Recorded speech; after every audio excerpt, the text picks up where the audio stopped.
Du lundi au vendredi, mercredi inclus, les inconditionnels des Feux de l'amour ont rendez-vous avec les familles Newman et Abbott à Genoa City pour des épisodes inédits sur TF1. Lundi 5 octobre 2020, enfermés dans un box de stockage, Abby et Scott regrettent d'avoir passé la nuit ensemble. Sharon explique à Paul qu'elle a une piste au sujet de la disparition de Scott, suite à sa discussion avec Dina. Sharon et Paul interrogent Dina. Ils découvrent qu'elle a vu Abby et Zach entrer dans un bâtiment appelé le bas à côté.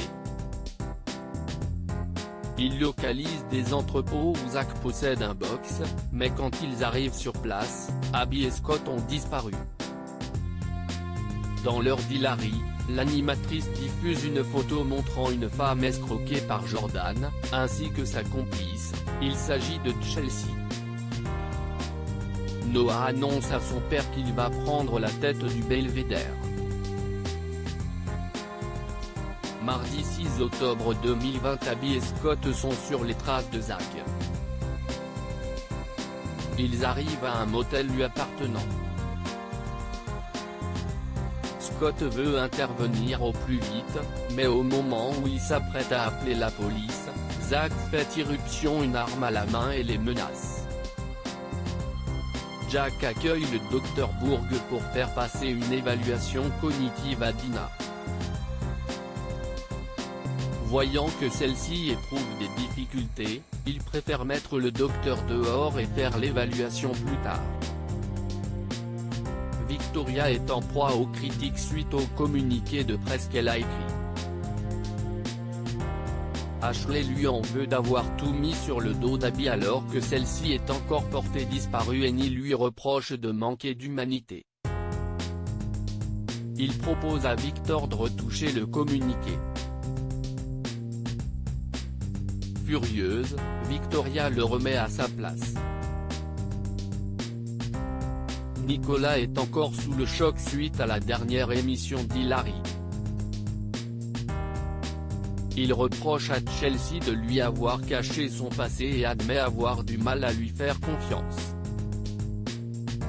Mercredi 7 octobre 2020, Crystal tire un coup de feu sur Zach, qui menace Abby et Scott. Délivrés, ces derniers retrouvent leurs proches au poste. Scott n'est plus accusé du meurtre de Natalia.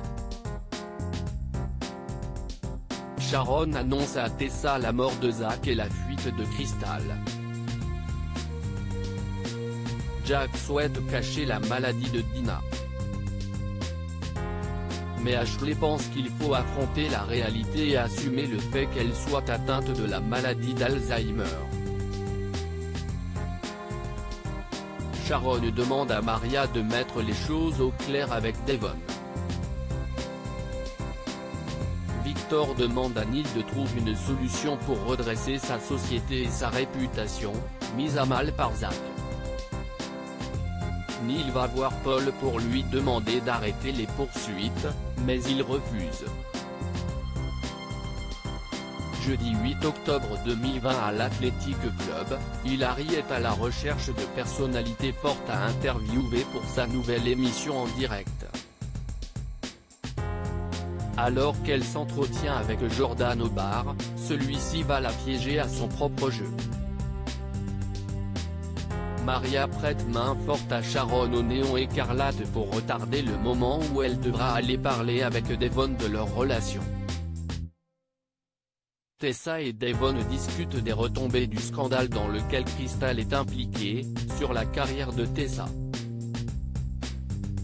Après un déjeuner avec sa mère, Victoria annonce à Abby qu'elle est rétrogradée suite au fiasco de Rendez-vous ciblé, puis à Scott qu'elle compte mettre fin à #. Ashley et Jack se demandent comment ils vont annoncer à Dina qu'elle est atteinte de la maladie d'Alzheimer quand ils sont interrompus par Nikki. Cette dernière réclame justice pour le coup de couteau qu'elle a reçu. Vendredi 9 octobre 2020, c'est le soir de Thanksgiving et tout le monde est réuni en famille pour l'occasion.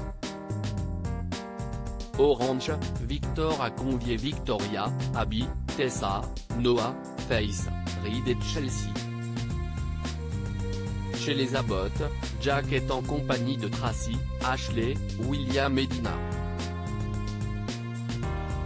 Après une dispute avec sa sœur, Abby décide de rejoindre les Abbott, alors que Jack et Ashley sont sur le point de révéler à la famille que Dina a été diagnostiquée de la maladie d'Alzheimer. Nikki et Nicolas, qui n'avaient rien de prévu, décident de rejoindre les Newman Orange, bien que Victor ne les a pas conviés à la soirée. Phyllis et Hilary passent la soirée à l'Athletic Club. Au cours de la soirée, elles sont rejointes par Abby, Chelsea, Nick et enfin, William. Vous avez raté les épisodes précédents? Découvrez les résumés. Les stars des Feux de l'amour à Monaco.